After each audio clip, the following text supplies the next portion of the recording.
ngobrol santai aja sih asal Hmm. usul Israel, Bani Israel Oh kan ya, banyak yang tahu Bani Israel, tapi bagaimana terbentuknya Bani Israel ini hmm. kan Dari Nabi Yakub jarang alaihissalam berarti ya. ya dari Nabi Yakub Nah, alaihissalam. jadi mungkin tujuannya Ibu untuk ngomongin ini nih apa nih Bu tujuannya? Tujuannya begini supaya mengenal banyak beberapa beberapa orang awam tapi yang sudah biasa viewernya Pak Dudi itu udah tahu lah kalau Hmm. Bani Israel ini adalah Nabi Yakub ya. Hmm. Terus sebetulnya siapa saja sih ya istri-istri Nabi Yakub itu siapa, Hmm. anak-anaknya siapa, kan Hmm. begitu. Terus bagaimana Nabi Yakub bisa menemukan istri-istrinya ini, cara Oh, mereka kenalan kan dulu belum ada Twitter, istrinya banyak Ibu ya? ada banyak ya, ada 4. 4 ya. Boleh ya Bu ya? 4 ya? Solo aja 700 700. Ini 4 yang 2 budak lagi ya? ya yang udah budak. Jadi Yang anak budak tuh tetap tetap dianggap sah. Apalagi ya. kalau sudah istri ya. Hmm. Jadi tapi budak itu juga disebutkan sebagai istrinya gitu. Hmm. Kalau saya kurang paham sih karena istilah budak dalam dalam perspektif Judaisme itu beda. Jadi Ya. budak itu bukan budak belian yang dijual beli. Mereka Ya. kayak pekerja ART semacam itu tapi juga dimiliki. Nah, ini Ya. Nah udah, Ibu agak cerita aja dulu deh. Nanti baru saya korek-korek lagi deh. oh gitu ya. Ya. Oh ya boleh Mau lah. mulai dari mana Bu? Mulai dari ini sebetulnya ini kan semua ada di kitab kejadian. Ya. Jadi riwayat itu ada di kitab kejadian. Kalau mulai dari awal sampai penciptaan ini kan sebetulnya suatu rangkaian cerita Hmm. dari awal Nabi Adam sampai selesai ya sampai di Hmm. kitab kejadian ini Yusuf. um, dijelaskan secara runtut. Nah, kita langsung aja split ke tengah-tengah Hmm. di mana Bani Israel terbentuk. Hmm. Kita tidak mulai dari selesainya air bah kemudian Abraham diminta itu nanti agak kejauhan Ya. nanti kapan-kapan aja. Tapi sebelumnya boleh nggak Bu? Kita disclaimer dulu nih. Hmm. Ngapain kita Muslim kok ngomongin Bible gitu? Ya memang ada yang bagi orang awam sebetulnya tidak merasa ini tidak penting ya. Hmm. Maksudnya untuk apa saya juga sering dikasih tahu untuk apa itu belajar Iya. bahkan oleh Muslim sendiri kan. Iya. Mereka tidak tahu bahwa begini surat 1946 Hmm. ya kan. Surat An-Nahl 125 kalau nggak salah ya. Ya. Itu kan perintah untuk berdebat dengan cara yang terbaik. Ya. Berdialog. Kenapa berdialog? Karena pasti akan Allah sudah Maha tahu akan terjadi dialog seperti ini. Hmm. Seperti saya nih, saya beberapa kali diserang kan. Hmm. Jadi saya ini sebetulnya tidak tahu apa-apa diserang. Ngapain kamu menyembah gini-gini kan gitu. Jadi saya Hmm. tidak bisa apa-apa, speechless waktu itu Awal kan. mulanya Bu, Awal awal mulanya mulanya Ibu jadi jadi apologet Muslim apologet ya. itu ya Oh, gara-gara bos saya itu tiap hari jelek-jelekan agama oh saya kan. bosnya Bu Etika Nasrani, Ya, itu kebetulan yang menyerang iman Bu Etika iya, gitu. Oh, itu mungkin dia yang baru, pokoknya dia benar-benar agresif sekali gitu. dulu gitu Bu ya, Dulu, waktu masih gadis. enggak, sudah punya anak, Oh udah punya anak, tapi masih kerja gitu. masih kerja. Oh, oke. Terus ya itu, dia namanya FL lah disingkat. Dia begitu pokoknya, untuk apa kamu sholat-sholatmu aja, nggak selamat, nabimu aja nggak selamat, macam-macam. Oh Berarti gitu. dia minta didoakan, berarti dia nggak selamat, nggak ada jaminan. Nah, sementara saya tidak mampu buat apa-apa. Padahal ini Hmm, sangat penting kan, karena iya ya. sama baru kemarin saya juga di WA itu mungkin saya nanti tunjukkan seorang murtadin yang baru Hmm, murtad. Jadi hmm, dia masih wah fresh-freshnya masih senang-senang jadi murtad. Nah hmm. dia WA saya Jadi juga murtad seneng, jadi murtadin ya seneng. bagi dia Oh kan begitu ya. karena mungkin dia merasa Lepas gitu. lepas. Tadi dia Islamnya jelas nggak paham, Hmm, jelas bukan Islam yang taat. hmm, Ya hmm, dia menanyakan untuk apa bagaimana kalau Islam KTP yang nggak sholat, bagaimana mereka dijamin selamatannya? Jadi hmm, dalam perspektif dia kan dia pasti selamat, hmm, ya kan? Dia pasti selamat nih karena mengikuti Yesus. hmm, Bagaimana dengan Islam KTP yang tidak selamat? Di hadis dia sebutkan hadisnya, hmm. ya kan? Nah kalau saya dulu nggak belajar agama lain kan saya speechless nggak Iya, bisa iya, ngomong apa-apa. iya. Saya bertanya aja, kamu tahu tidak? Saya tanyakan ke dia. Saya kirimkan video-videonya. Hmm, Bagaimana Kristen Ortodoks sembahyang pada manik dan sidak sembahyang mereka bahkan 7 kali sehari. Mereka benar-benar sembahyang. Mereka juga sholat ya? Sholat sama dengan kita. Terus Iya. bagaimana Anda sama sekali nggak sholat? Pertanyaannya sama dengan saya yang Anda tanyakan saya, bahwa justru Anda kenapa nggak sholat? Padahal saudara Anda yang ortodoks mereka sholat, itulah di 7 kali malah. 7 kali malah. Ya. Anda tidak, jadi dia diam. Jadi dia terus ngasih foto Syafrin Ibrahim. Walah. Ini saya bilang, saya bilang kami ini masih euforia, masih baru, ini kuno ini Saifuddin ini tak kasihkan beberapa video-video Saifuddin yang nggak macam-macam lah, yang macam-macam itulah, yang dia orang klaim-klaim pendeta lain tentang Saifuddin ini loh, pendeta yang ngomong bukan saya. Jadi saya lebih baik tidak mengatakan saya tapi pendeta. Jadi supaya dia tahu kamu itu masih baru, maksudnya gini, ayo kita debat aja, dia nggak mau. Jadi maksud Bu Etika nih belajar kristologi untuk ini defense. Penting ya Bu ya? Ya penting untuk defense. Kita tidak akan menyerang, tapi pada saat kita ini diserang, kita ini bisa defense gitu loh, bisa membela diri. Belum lagi kalau untuk menghadapi upaya-upaya pemurtatan ya Bu ya? Ya pemurtatan, ya itu kan saya sering juga. Ya, tapi gini ya maksud saya juga ingin memberikan disclaimer bahwa pembahasan kita mengenai kristologi itu sebenarnya adalah upaya kita untuk membentengi akidah umat Islam. Ya Bu ya? Dari upaya-upaya pemurtatan. Karena apa? Karena diakui tidak diakui upaya pemurtatan oleh misionaris-misionaris itu masih ada. Masih ada, ya, termasuk saya. Saya kan juga kena. Oh iya, dulu Ibu juga hampir jadi korban gitu ya. Kita tahu saya dimasukkan grup namanya grup Islam lah, Istiqomah apa ini kan. Oh, maksudnya Ibu sampai sekarang pun masih jadi korban misionaris gitu. Teman sih sebetulnya dia. Dulu anak buah saya. Terus tapi yang dibahas tentang bisa terkemuka dunia akhirat gitu-gitulah, kayak itu small thing ya bagi kita, ini hal-hal kecil, tapi dia kalau buat kita mungkin poin-poin seperti itu udah kuno ya Bu ya. Tapi kalau buat saudara-saudara kita, keluarga kita, teman kita yang nggak pernah belajar kristologi, dengar begitu tuh bisa goyang imannya. Yang apalagi yang akidahnya masih lemah. Nah itu aja untuk membentengi keluarga kita, untuk membentengi kita itu sebetulnya. Lagi pula menurut kita nih ya di Yayasan Pembina Mu'alafah Tauhid, yang namanya dakwah kristologi itu sebenarnya adalah dakwah tauhid. Betul nggak Bu? Karena apa? Dengan berdakwah kristologi kita itu sebenarnya sedang mengajak orang untuk bertauhid. Kan begitu? Ke akidah kita ya. Jadi yang penting yang jelas gini, kan juga banyak channel-channel yang menyerang kita. Ya kan? Itu saya lebih ke defense. Jadi makanya kalau saya dimasukkan di grup debat, saya selalu menjawab untuk kalau saya ikutnya Bruce Lee Bu. Kalau saya ikutnya Bruce Lee. Kata Bruce Lee, menyerang itu adalah pertahanan yang paling bagus. Iya, kita menjawab. Tapi kita menyerang itu dengan menyerang artinya menyerang dengan mengajak bertauhid. Iya, gitu. Maksudnya gini, kita kalau diserang kita jawab, tapi kita serang balik juga. Gitu, iya dong. Kan. Artinya kita ini kan punya akidah. Akidah ini kan harus kita lindungin. Bukan akidah kita aja, tapi akidah juga keluarga kita, saudara kita. Kalau dari misalnya mereka nggak tahu hal-hal begini, mereka tuh mudah dimurtadkan. Kayak imunisasi lah. Ya, imunisasi lah. Kita belajar istiqoroh, itu harus kuat dulu akidahnya. Kayak imunisasi, kita udah terimun gitu. Baik Bu, silakan Bu. Tadi mau ngomongin apa tadi? Asal-usul bangsa Israel. Bangsa Israel ya, karena Bani Israel. Supaya kita tahu, pengetahuan juga kan penting. Ya kan? Betul Bu, betul. Karena Quran kan mengatakan Bani Israel berkali-kali, Allah mengatakan sebetulnya siapa sih Bani Israel ini? Bagaimana sih ceritanya terbentuk umat ini kan gitu, umat yang spesial yang disebut dalam Quran ya kan. Nah sebetulnya itu kalau di tanah itu kan di kejadian ini lengkap dari awal Adam diciptakan, tapi kita langsung ke tengah aja. Di sekitar chapter 28 ya, pasal 28 atau chapter 28 ya.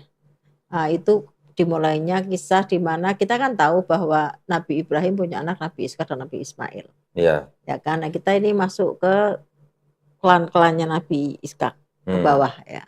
Nah, Nabi Ishak ini setelah waktu itu tua, sudah usia tua, sudah menjelang meninggal itu kan.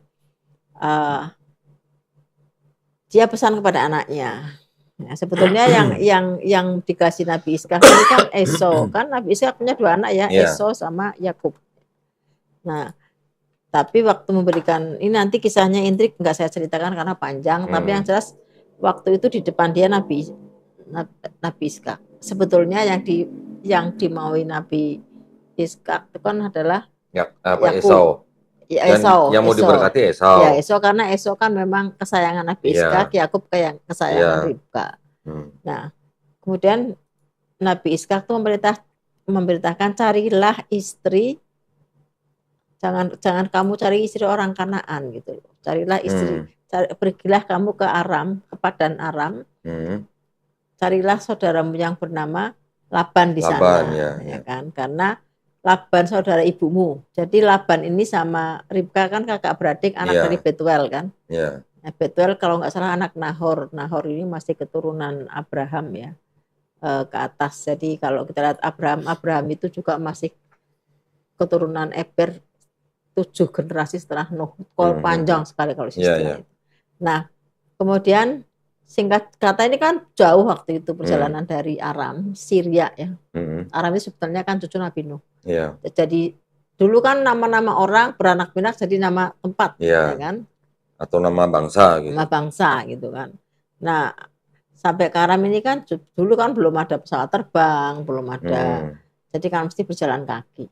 Jadi dari lewat ke suatu tempat dulu sampai akhirnya lewat dia ke Pisir Baju dulu kan, mau lewat Pisir Baju juga sampai akhirnya dia di tempat sampai di Aram ini, Padan Aram.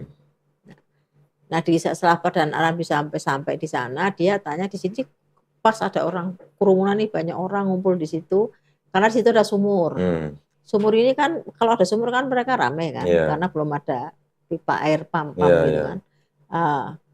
Itu mereka mengembalakan ternaknya, meminumkan ternaknya. Terus tanya, saya ada nggak di sini orang yang namanya Laban gitu? Di sana kan gampang, waktu itu orang belum banyak, satu desa di sini kenal semua gitu. Oh, Laban itu anaknya itu Rahel katanya. Nah, kebetulan Rahel anaknya Laban itu di situ. Nah, langsung aja dipeluk sama Nabi Yakub. Aku ini saudaramu, saudara sepupu apa segempol nggak tahu, sepupu lah. Saudara sepupu kan. Jadi itu punya apa sih, Dik? Oh, ini Bel.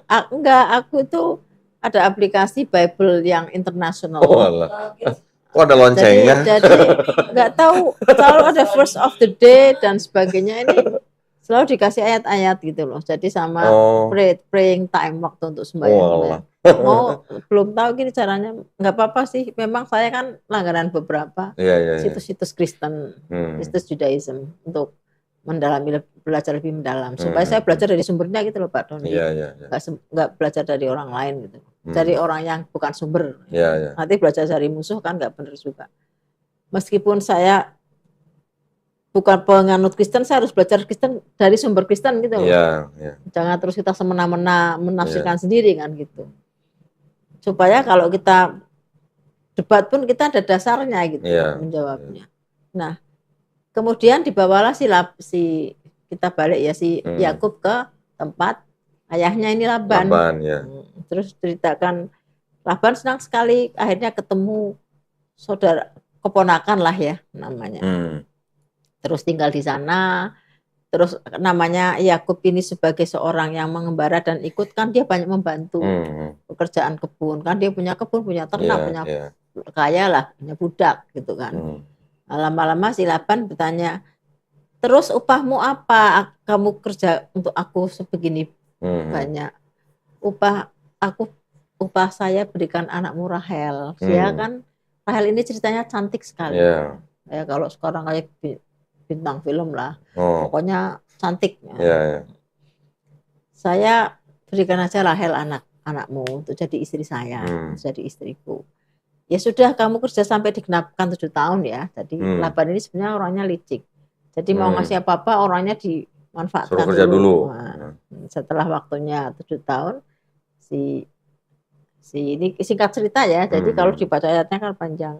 Singkat cerita Yakub menagih janji. Oh ya sudah kalau gitu diadakanlah pernikahan, diadakan perjamuan pernikahan gitu kan. Dulu kan perjamuan pernikahan nggak disanding berdua, jadi pengantin perempuan tidak disandingkan dulu dengan laki-laki karena kan belum muhrim. Hukum Taurat kan dulu ketat sekali, ya kan. Nah, terus setelah perjamuan malam selesai, barulah si pengantin perempuan itu diserahkan kepada Yakub, ini istrimu gitu kan.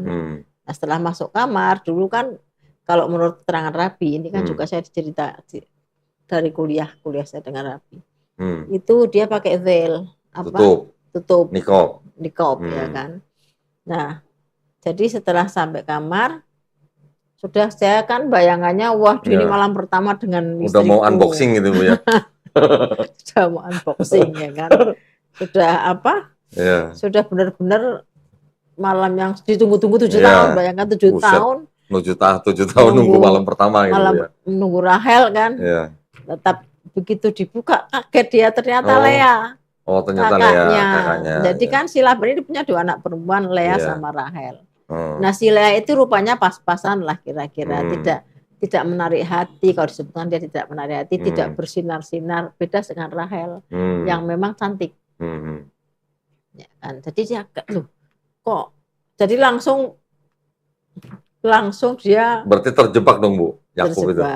Langsung dia mengkerut Pak, maksudnya dari apanya mengkerut? Maksudnya dari menyala-nyala langsung meredup. Redup ya. Menyala langsung meredup. Loh kok ini kan kayak Pak Dondi lah, Pak Dondi senang siapa, tahu-tahu dikasih istri lain orang yang berbeda. Saya pesan siapa Bu? Misalnya kan jadi. Berarti itu mungkin si Laban itu nggak mau anak yang pertamanya nggak nikah nggak nikah ya, karena ini kan yang mau dinikahin kan adiknya. Pastinya kan tanya menuntut dong si Yakub, bagaimana kamu kok menipu saya gitu loh. Katanya saya dinikah dengan Rahel, kok kamu berikan Lea gitu kan. Kata Yakub, kata si Laban begini, tidak elok, tidak umum kalau di sini anak perempuan itu adiknya melangkai kakaknya gitu. Sudahlah, nanti saya berikan adiknya, kamu kerja 7 tahun lagi. 7 tahun lagi. Nunggu lagi. Akhirnya senep itu dong ya. Yakub senep. Tapi demi cintanya dengan Rahel. Kan memang dia sangat mencintai Rahel. Jadi dia nikah dengan Lea itu kan terpaksa. Kalau dengan Rahel kan memang yang dia cintai, ya kan. Mungkin Pak Doni suruh nikah dengan orang yang tidak Pak Doni cintai juga kan beda sama orang yang dicintai. Apa boleh baut gitu ya? Boleh baut.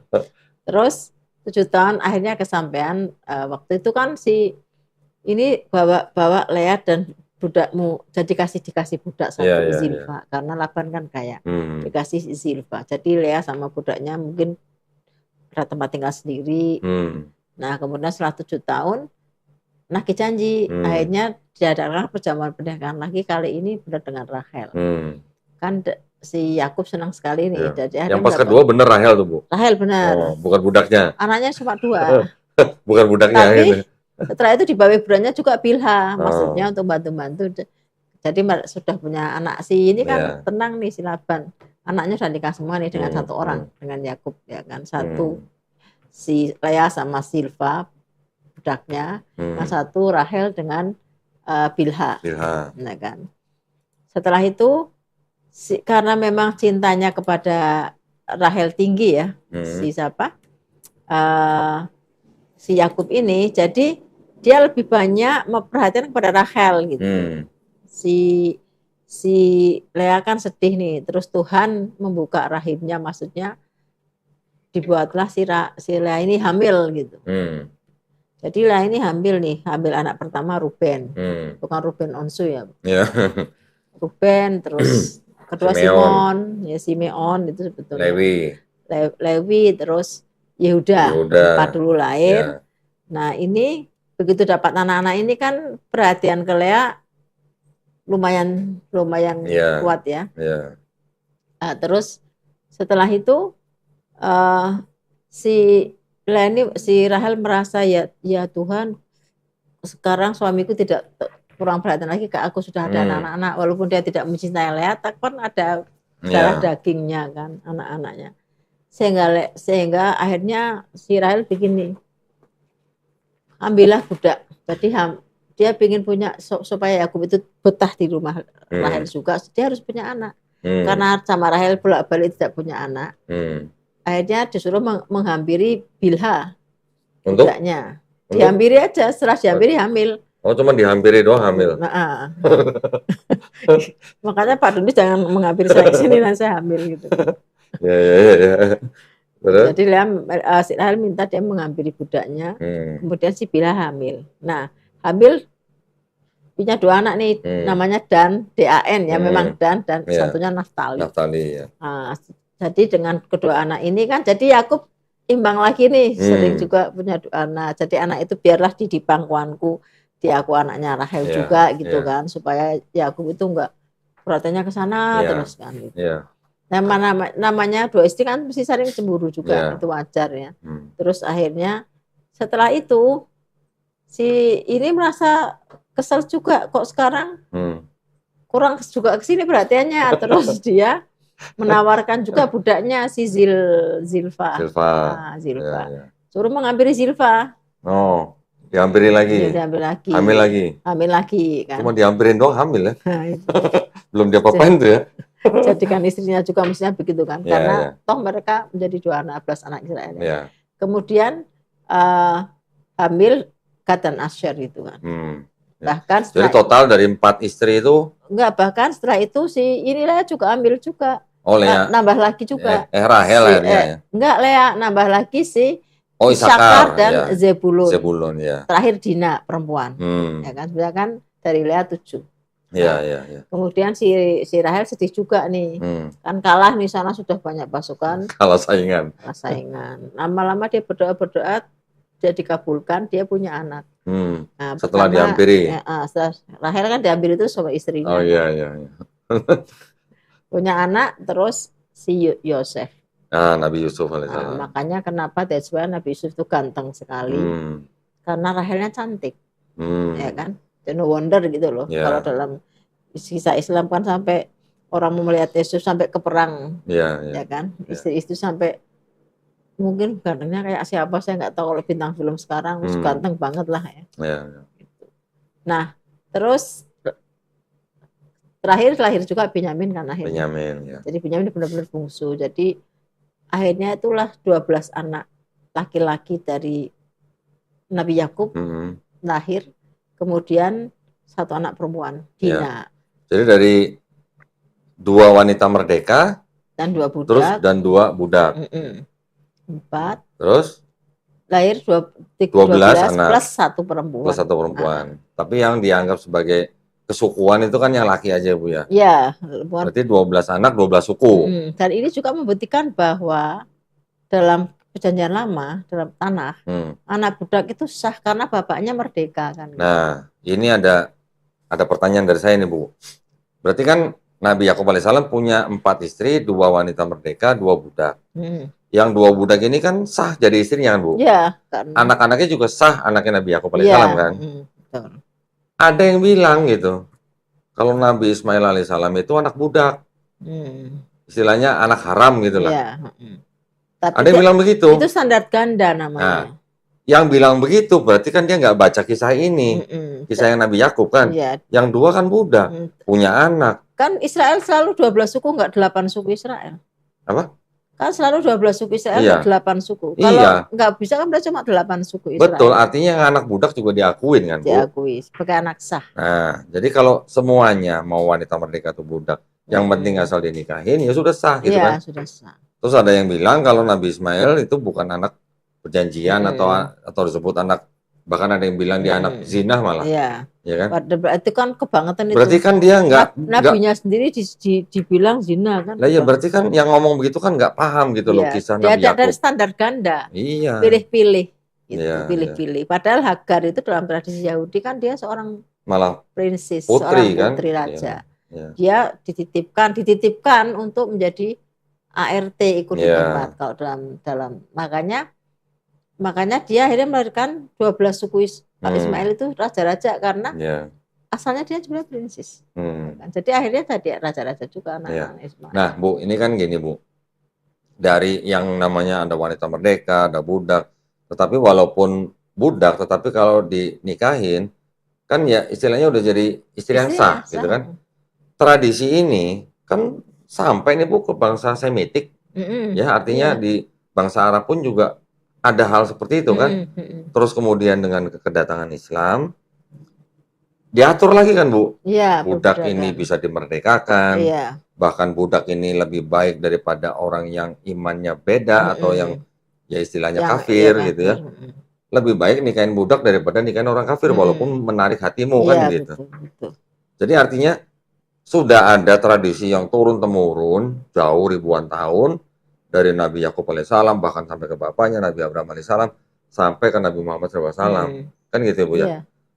Kalau ada yang bilang apa namanya boleh menggauli budak, lo menggauli kenapa nggak boleh kalau udah dinikahin ya Bu ya? Iya, karena sebetulnya gini. Kan di Quran juga disebutkan bahwa budak lebih baik dan juga berikanlah mas kawin yang pantas. Yang pantas. Kalau ada mas kawin kan berarti nikah, kan gitu Bu? Iya, kan? Dan melakukan seperti dengan baik juga. Jadi yang jelas gini, hikmah dari cerita Yakub ini, cerita ke masalah budak ya. Hikmah dari cerita Yakub ini adalah kalau Laban tidak cheating ya. Tidak apa namanya licik, membohongi itu. Mungkin nggak ada 12 suku Israel. Gitu. Kalau cuma dengan Rahel, kan tidak ada persaingan nih, tidak harus menghampiri budaknya ya kan. Nah, dan lama nggak punya anak, nanti punya anaknya mungkin lama. Jadi hikmahnya kata Rabi itu hikmahnya jadi sukunya ada 12 banyak. Gara-gara si Laban tuh Bu ya. Gara-gara si Laban, tapi walaupun sakit hati awal-awal ya sakit hati ya Yakub loh kok sudah berbunga-bunga malam pertama kaget ya kan. Jadi shock kan, mesti shock kan. Itu nyata Pak. Dulu saya pernah punya zaman saya kuliah S2. Itu ada teman saya. Itu ada aliran apa yang matanya aja. Apa yang sekarang ada nikab ya, cuman yang benar-benar ekstrim. Itu dia menikah, fotonya dikasih fotonya, tapi setelah menikah itu tidak dengan dia, dengan kakaknya. Yang rupanya jauh dari cantik. Jadi cheating juga. Tapi dia minta cerai. Dia minta cerai. Karena nggak jujur kan berarti kan. Jadi dia nggak salah juga. Teman saya ini nggak salah juga. Jadi Bu, yang saya mau tanya, pernah nggak Bu Etika ngobrol sama Rabi itu mengenai ini? Kan tadi kan kalau Yakub mau menikahi Rahel, dia harus bekerja selama 7 tahun, ya kan? Terus habis itu Laban kan mengharuskan. Iya, maksudnya gini, kalau Yakub mau menikahi Rahel, kan Laban memberikan syarat Yakub harus bekerja selama 7 tahun, ya kan? Terus setelah dia nggak dapat yang dia inginkan, untuk mendapatkan Lea, untuk mendapatkan Rahel lagi, dia harus kerja lagi 7 tahun lagi. Masa 7 tahun itu standarnya apa ya Bu ya? Kenapa 7 tahun gitu? Itu gini. Pernah ngobrol nggak Bu soal itu? Kalau masalah 7 tahun itu ada sabbatical year. Jadi kalau dalam Judaism, karena 7 ya. Sabbatical year itu begini. Sabbatical year itu panenan selama 6 tahun itu biasanya subur gitu. Nanti pada saat yang ke-7 itu tuh mereka tidak menanam gitu. Gitu. Jadi biasanya sudah tidak sesubur pada tahun ke-6. Jadi ke-7-nya seperti sabbatical year istilahnya. Kalau nggak salah sih dari gitu. situ ya. Sabbatical year seperti dalam Daniel 9:25 26. Tapi kalau Nabi Musa sama mertuanya Yitro kok 8 tahun ya? Banyak. Masa ikut ke sana masa kerjanya gitu. Tapi kan Nabi Musa ini kan tidak diliciki, enggak tahu ya, tidak. Artinya Yitro, Nabi Syuaib kan orang nabi ya. Yitro ini kan seorang imam besar ya. Iya. Tapi mungkin dia tidak bercocok tanam kali ya. Mungkin kalau Nabi Musa kan diminta mengembalakan ternak-ternaknya kan. Iya. Beda kasus ya kan. Sama Yitro sama Nabi Syuaib itu. Iya. Kalau Laban kan memang bercocok tanam. Nah ini sampai akhirnya nanti diliciki terus sampai akhirnya nanti si ini melarikan diri. Nabi Yakub membawa anak istrinya. Nah ya jadi gini ya. Sepertinya ceritanya Bu Etika ini tadi mungkin sebenarnya cerita yang sederhana ya Bu ya. Tapi di baliknya itu kan seperti tadi komen saya juga kan. Bagaimana kalau kita orang Islam dengar saudara kita yang berbeda iman mengatakan bahwa menurut Bible mereka kan memang Hagar disebut budak, ya kan? Terus punya anak Ismail gitu kan. Ada yang bilang Ismail tuh anak haram atau anak zina gitu katanya. Kalau kita nggak tahu ceritanya yang tadi Bu Etika, yang tadi Yakub dengan Lea, dengan Rahel, terus kemudian dengan Bilha, dengan Silva, di mana Bilha dan Silva itu adalah budak-budak daripada Lea dan Rahel. Bagaimana kita bisa menjawab orang yang ngomong bahwa Ismail itu anak zina atau anak haram gitu? Padahal ini yang menjadi bangsa Israel itu, dua ibu dari bangsa Israel itu adalah juga budak gitu. Silva dan Bilha. Nah, jadi dengan kisah seperti ini nih kita bisa menggunakan untuk menjawab ya Bu ya, anggapan orang bahwa Ismail itu adalah anak haram atau anak zina gitu. Kan ya, pada kejadian 16:3 kan kemudian Sarah menyerahkan Hagar sebagai istrinya. Iya, kata makanya. his wife jelas. Iya, betul. Nah itu ya. Jadi kadang-kadang memang tuduhan atau sindiran atau ya mungkin ini karena sentimen ya. Jadi ada standar ganda pilih-pilih. Ya. Nah sebenarnya budak dalam Islam ini kan gini, dulu kan harga budak itu kan 100 ekor kambing setara.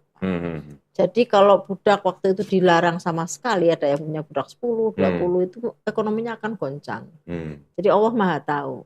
Jadi kalau dan orang itu nggak mau, kalau nggak mau masuk Islam lah, kenapa saya harus budak, nggak boleh kan? Nah, makanya ada banyak pintu-pintu dibuka untuk perbudakan. Dengan membuka pintu, diantaranya kan ada yang jika melakukan dosa berturut-turut membebaskan budak, kemudian ketika mendapatkan zakat dikumpulkan, salah satunya untuk membebaskan budak. Ada 7 pintu kalau nggak salah. Terus digauli dalam arti diberikan mahar juga ya, supaya. Jadi kalau digauli itu kasih mahar ya, kasih mahar dulu baru gaulin ya. Maksudnya bukan secara berzina seenaknya ya. Jadi kenapa anaknya juga diakui, kalau zina kan anaknya nggak diakui. Kenapa boleh digauli seorang budak, boleh dibalas dalam arti menjadi istri ya, menjadi anaknya diakui sebagai anak, karena anaknya itu tujuannya untuk apa sebetulnya kok boleh keturunan kan, supaya memutus rantai perbudakan, memutuskan rantai perbudakan. Jadi kalau saya budak nih, saya digauli Pak Dondi misalnya, lahir anak saya, anaknya bukan budak lagi. Iya, budak cukup saya. Iya, udah putus gitu ya. Putus. Jadi itu juga rantai budaknya putus. Mata rantai putus. Jadi dengan demikian sudah putus lah. Berarti salah satu upaya juga menghilangkan perbudakan. Atau akhirnya hilang juga. Karena kalau semata-mata langsung dihilangkan, ekonomi akan goncang karena harga budak waktu itu setara dengan 100 ekor kambing. Jadi dan Islam adalah agama yang pertama Bu ya, memutus mata rantai perbudakan ya Bu ya. Dengan cara-cara tadi seperti misalnya membebaskan budak kalau dia berbuat sesuatu atau menikahi sehingga anaknya bukan budak lagi. Gitu ya. Jadi cukup sampai jadi memutus mata rantai ya juga. Misalnya pas mengumpulkan zakat untuk membedakan budak, uangnya itu dan banyak, ada 7 pintu, semua saya nggak hafal. Itu salah satunya. Kalau ada yang komplain kenapa Islam boleh budak, sebetulnya tidak. Islam hanya membuat cara yang terbaik, karena kalau sama sekali dilarang waktu itu tidak memungkinkan kondisinya. Sama saya belum bahas perbudakan di kapan-kapan, saya bahas perbudakan dalam Alkitab ya. Jadi harus seimbang dong kita bahas mana sih yang sebetulnya lebih masuk akal. Malah kalau di kekristenan budak itu masih ada sampai di abad-abad keberapa tuh Bu di Amerika ya? Abad ke-19, 20 awal. Nah, masih tahun ada 1960-an kan masih rasis juga. Nah, coba nonton film, saya sampai nggak tega, sampai waduh ngeri banget. True story. 12 Years of Slaves. 12 tahun kisah nyata itu. Jadi 12 tahun perbudakan itu bisa nyata. Bagaimana orang-orang itu rajin ke gereja tapi jahat sekali sama budak. Nah ini ada Bu Bible khusus budak tuh Bu. Oh gitu ada. Iya. Itu di akhir abad 19 tuh. Jadi waktu itu gini, orang baik-baik karena budak kan mahal. Jadi orang kalau utangnya banyak, orang baik-baik waktu itu dia sebenarnya pemain biola, seorang negro. Dia bukan budak, terus dia dikasih diiming-imingi untuk kamu main di sana aja dibayar mahal, nurut, dikasih arak, terus dibawa dalam keadaan mabuk dia, dikasih minuman, dijual ke orang di suatu tempat, jadi dia nggak bisa apa-apa. Karena ini budak, padahal bukan gitu. 12 tahun dia benar-benar mengalami bagaimana budak itu harus mengumpulkan 2 kilogram kapas, kalau enggak itu dicambuk sampai. Terus yang kalau mereka itu melarikan diri, bunuh diri digantung. Jadi banyak digantung gelantungan itu mayat di pohon. Nah, itu terus story ditulis sendiri oleh orang yang mengalami. Sampai dia ditolong seseorang 12 tahun setelah 12 itu ada yang namanya kasihan tuh, dia 3 anaknya lagi enak-enakan duduk sama anak-anaknya. Dia tangkuh di truk, dijadikan budak sampai dia nangis, anak-anaknya 3 nggak tahu di mana. Anaknya nangisi dia. Ya, pokoknya ngeri sekali ya. Jadi ya alhamdulillah kita sudah di dalam Islam kita tidak mengenal hal-hal seperti